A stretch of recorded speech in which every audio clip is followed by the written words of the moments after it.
Welcome to my channel math in one shot. आज हम discuss करेंगे chapter number 7 control and coordination.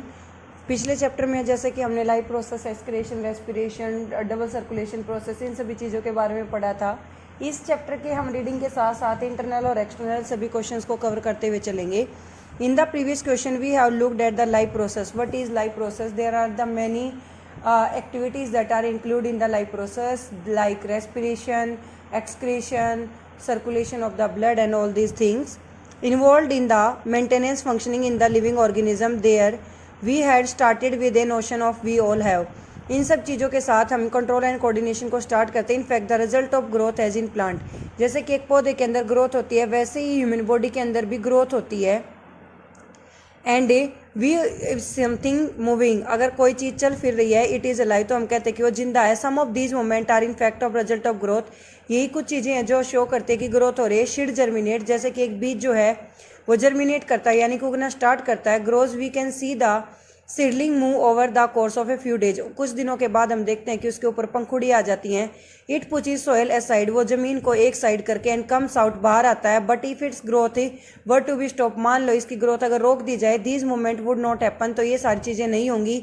Some moment in many animal and some plant are not connected with the growth, कुछ चीज़ें हैं जो हमारी growth के साथ कनेक्ट नहीं होती। एक कैट रनिंग, जैसे कि एक बिल्ली दौड़ रही है। चिल्ड्रन प्लेइंग ऑन स्विंग, बच्चे जो हैं वो झूलों पर खेल रहे हैं। बफेलो चीविंग द कर्ड, भैंस जो है वो चारा चर रही है और उसके साथ उसको चबाकर वो जुगाली कर रही है यानी कि उसको पचाने का काम कर रही है।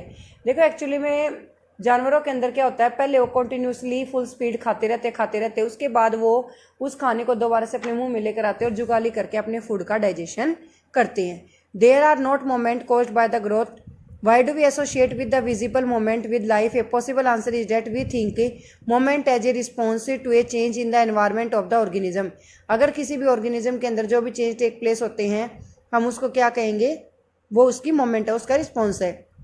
द कैट में भी रनिंग, अगर बिल्ली दौड़ रही है, it has a seen a mouse, तो हम सोचते हैं कि उसने कोई चूहा देखा होगा। नॉट ओनली डेट, यही नहीं हो सकता। We also think of a moment of an attempt by living organism of use in their environment to their advantages. उसके साथ साथ हम इनकी कुछ एडवांटेज और डिसएडवांटेज भी साथ में कंसिडर करके चलते हैं। Plant grow our into the sunshine, पेड़ पौधों को सनलाइट की रिक्वायरमेंट होती है, ठीक है, ग्रो करने के लिए, क्योंकि उसी से उनकी फोटोसिंथेसिस होती है और फोटोसिंथेसिस होगी तभी वो अच्छे से ग्रो कर पाएंगे।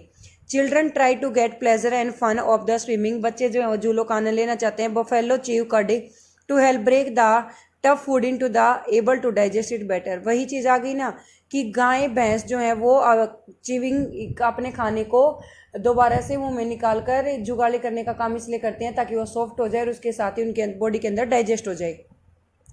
When bright light is focus on our eye, जब भी कोई भी तेज जो रोशनी है वो हमारी आंखों पर डाली जाती है तो हमारी आंखें बंद हो जाती हैं। We detect the change and respond to it, तो हम उस चेंज को डिटेक्ट कर सकते हैं in order to protect our self से, अपने आप को बचाकर। ही वी थिंक ए बिट, अगर हम थोड़ा सा और ज़्यादा सोचें मोर अबाउट दिस, इसके बारे में, it become apparent that all this moment in response to the environment is carefully control, तो हम इन सारी चीज़ों को कंट्रोल कर सकते हैं। Each kind of a change in the environment evoke an appropriate moment in response, वो अपने एक रिस्पॉन्स को शो करता है। When we want to talk to our friend in class, जब हम अपने दोस्तों से इस बारे में बात करते हैं, वी विस्पर, तो हम फुसफुसाते हैं।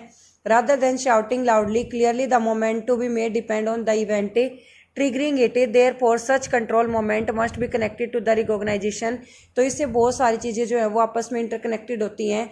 In the environment followed by correct moment in response, in other words, दूसरे शब्दों में हम कह सकते हैं living organism must use system providing control and coordination, हर कोई चीज़ एक कंट्रोल कोऑर्डिनेशन सिस्टम को कंटेन करती है। लाइक मान लो आप दीवार के बिल्कुल किनारे पर खड़े, एकदम से आपको पीछे से कोई आकर डरा देता है तो आप अपने आप को आगे गिरने, देखो आप आगे गिरने वाले होते हैं पर लेकिन आपका एक कंट्रोल होता है अपनी बॉडी के ऊपर कि अगर हम नीचे गिर गए तो हमारे हाथ पैर टूट जाएंगे, ठीक है, ऑर्डर भी है। उसके साथ आपको पीछे से किसी ने डराया है, वो चीज़ भी है, तो यहाँ पर आपका रिफ्लेक्स एक्शन काम करता है।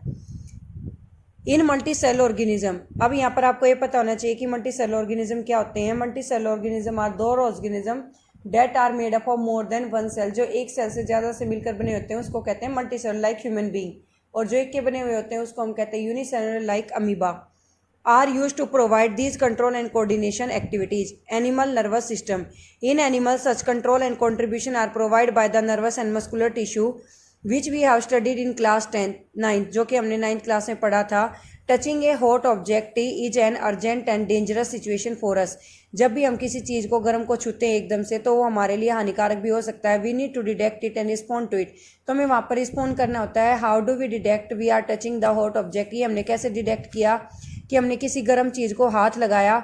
All information from our environment in our cell, these receptors are usually located in our sense organ. Sense organ कितने हमारे 5 हैं। स्किन है, टंग है, आई है, ईयर है, ठीक है, और क्या आपके पास नोज है। Such as the inner ear, nose, tongue, so gustatory receptor will detect the taste. अब यहाँ से एक 1 मार्क का क्वेश्चन जनरेट होता है। हमारी टंग के अंदर कौन से रिसेप्टर प्रेजेंट होते हैं, रिसेप्टर प्रेजेंट होते हैं, तो रिसेप्टर क्या है, gustatory receptor. While olfactory will detect the smell. Nose के अंदर क्या होंगे, ऑल्फैक्टरी, नोज के अंदर ऑल्फैक्टरी, टंग के अंदर gustatory. This formation acquired to end of the dendrite tip of a nerve cell is set up of a chemical reaction that create the electrical impulse. This impulse travel from dendrite to the cell body and the along the axon to its end. ये होती है हमारी cell body, ये हमारे dendrite निकले हुए, ये हमारे एक्सोन, और यहाँ पर होती है nerve ending. These chemicals cross the gap and synapse. Synapse होता है 2 बोन्स के बीच के गैप को हम साइनेप्स कहते हैं।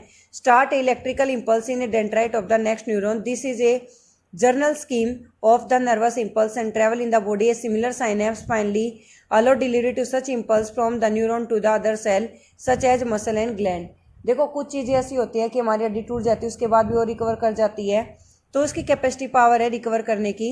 It is thus no surprise that nervous tissue is made up of organise network of nerve sales.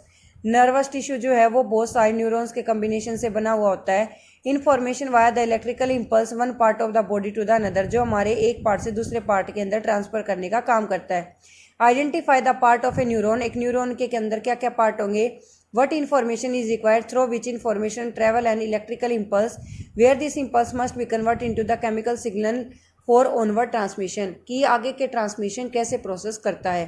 देखो जैसे हमने यहाँ पर एक एक्टिविटी ली है, put some sugar in your mouth. अगर मान लो आपने अपने मुंह के अंदर कुछ चीनी रख ली तो उसका टेस्ट ऑब्वियस सी बात आपको आएगा।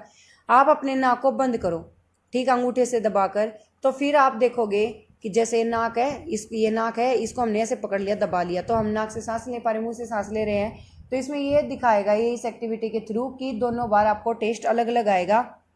Is there a difference in how sugar and food taste. यहाँ पर शुगर के और फूड के टेस्ट में चेंज कैसे हुआ। योर नोज इज ब्लॉक, आपका नाक बंद कर दिया गया। इट माइट बी हैपनिंग, अगर ऐसा किया जाए। Read and talk about the possible acceptation for this kind of difference.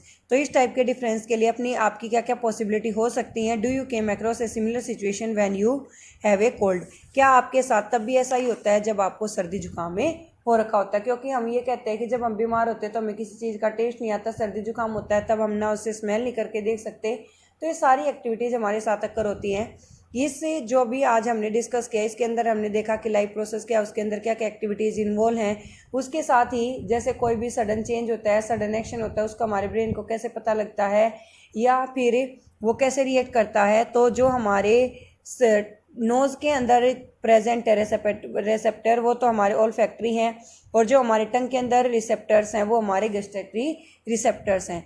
ये दोनों रिसेप्टर इंपॉर्टेंट हैं। यहाँ से 1 मार्क का क्वेश्चन इजीली जनरेट हो सकता है। इस एक्टिविटी के थ्रू भी हमने यही सीखा कि एक बार हम ऑक्सीजन की प्रेजेंस में खाना खाएं, यानी कि नॉर्मली सांस लेते हुए खाएं। एक बार ऑक्सीजन की प्रेजेंस में अब्सेंस में खाएं, यानी कि कुछ देर सांस रोक कर बैठे रहें और तब कोशिश करें, तो दोनों चीज़ें आपकी डिफरेंट होंगी और डिफरेंट ही रिजल्ट देंगी। Thank you so much for watching. Like, share and subscribe my channel.